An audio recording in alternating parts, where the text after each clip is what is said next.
Good morning students, this is fifth part of chapter locomotion and movement. कल हमने करा था कि जो हमारे मसल्स हैं वो कैसे कंट्रैक्ट करते हैं, मैकेनिज्म ऑफ मसल कंट्रैक्शन हमने करा था, और इसके ऊपर मैंने वीडियो भी डाली थी, एनिमेटेड वीडियो। आई होप कि सभी को समझ आ गई हो। अगर फिर भी किसी को नहीं आई तो आप प्लीज़ हमें मैसेज या कॉल करके टॉपिक समझ सकते हो। ओके, तो आज हम बात करते हैं हमारे स्केलेटल सिस्टम की।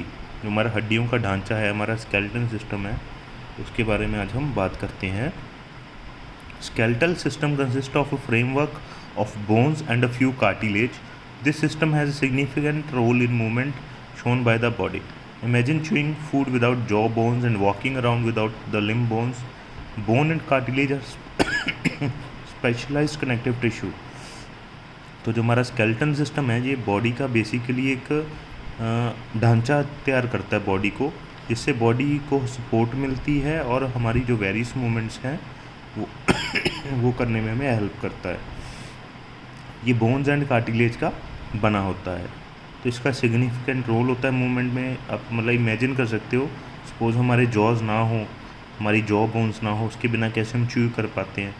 नहीं कर पाएंगे, है ना, क्योंकि जॉ बोन्स की हेल्प से हम च्यू कर पाते हैं। और अगर हमारी लिम्ब बोन्स ना हो, हमारे जो पैरों में बोन्स हैं वो ना हो, तो हम चल कैसे पाएंगे? तो bone and cartilage special connective tissue होते हैं। जो बोन है,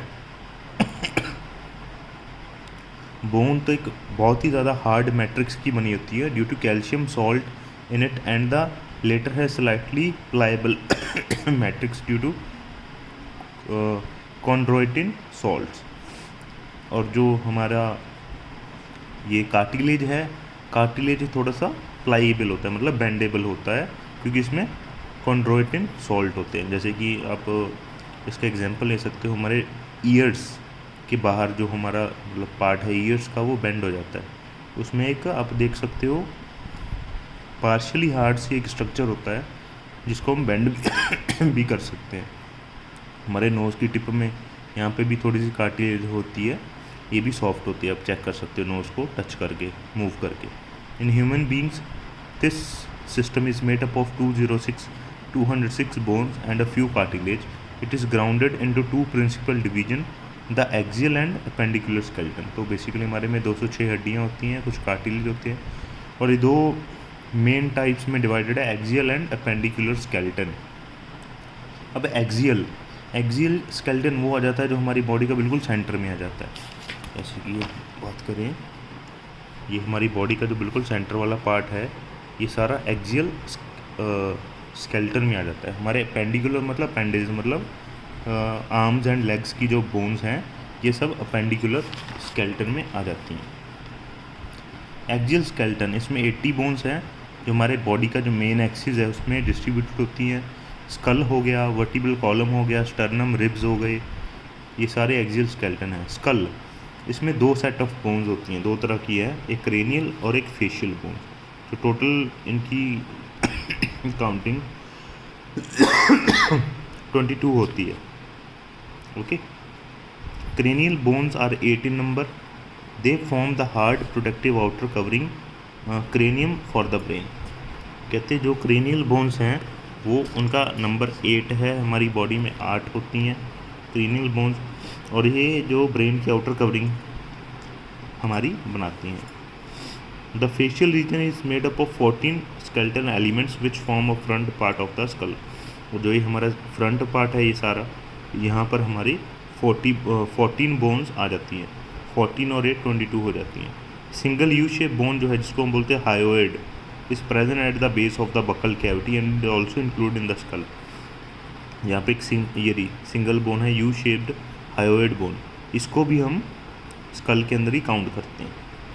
each middle ear contain 3 tiny bones. ये जो मिडल ईयर है हमारे, 3 इधर 3 उधर 6 बोन्स तो हमारे यहीं पे होती हैं। ओके, एक मिडिल ईयर के अंदर 3 बोन्स होती हैं, मैलियस, इनकस, स्टेपस, जिनको हम मिला के ईयर ऑसिकल्स भी बोल देते हैं। Skull region articulate with the superior region of the vertebral column with the help of 2 occipital condyles, that is dicondylic skull. हमारा जो कहते हैं स्कल है, वो वर्टिब्रल कॉलम के साथ आर्टिकुलेट करता है, मतलब मिलता है।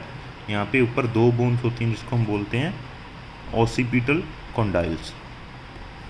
अवर वर्टिब्रल कॉलम, ये हमारी वर्टिब्रल कॉलम है, इसके अंदर 26 बोन्स होती हैं, serially arranged units called vertebrae and is dorsally placed. यहाँ पे सीरियली अरेंज्ड छोटी छोटी बोन्स होती हैं जिसको हम वर्टिब्रे बोलते हैं, और ये डॉर्सली प्लेस्ड होते हैं, मतलब पीछे की तरफ होते हैं।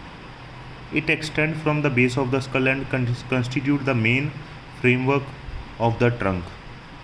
ये हमारे स्कल से नीचे को एक्सटेंड होती है, और हमारा जो ट्रंक है, पेट वाला रीजन है, उसका भी बेसिक मेन फ्रेमवर्क बनाती है, पीछे की तरफ से उसको सपोर्ट भी करती है। Each vertebra has a central hollow portion through which the spinal cord passes. हर जो एक वर्टिब्रा होता है उसके उसके सेंटर में स्पेस होती है जिसको हम न्यूरल कैनाल बोलते हैं, जिसके अंदर से स्पाइनल कॉर्ड पास करती है। First vertebra is the Atlas and it articulate with the occipital condyles. जो फर्स्ट वर्टिब्रा है इसको हम बोलते हैं एटलस, और ये ऑसिपिटल कंडाइल के साथ आर्टिकुलेट करता है, मतलब उसके ज्वाइन करता है। The vertebral column is differentiated into, हमारी जो वर्टिब्रल कॉलम है अब ये 4 पार्ट्स में डिफ्रेंशिएटेड है, कई जगह पे 5 में भी कर देते हैं।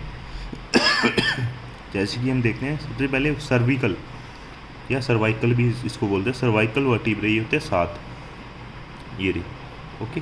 Then next is thoracic vertebrae, 12 thoracic vertebrae होते हैं हमारे पास, 5 ल्यूम्बर आ गए, और उसके बाद सैक्रल आ गया, ये सैक्रल ये फ्यूज्ड होता है, और एक कॉक्सीजियल ये भी फ्यूज्ड होता है। ये काफ़ी बोन्स को मिला के फ्यूज्ड होके एक बन जाता है, okay. Region starting from the skull, skull यहाँ से लेके यहाँ तक, तो ये 5 हमारी जो डिफ्रेंशिएशन होती है वर्टिब्रल कॉलम की। नंबर ऑफ सर्वाइकल वर्टिब्रे और 7 in almost all mammals including human beings. तो ये बहुत ही एक इम्पॉर्टेंट बात है, ये मतलब एक ये नीट का क्वेश्चन भी इसमें से बन सकता है। सभी मैमल्स के अंदर जो सर्वाइकल वर्टिब्रे होते हैं वो 7 होते हैं, ओके।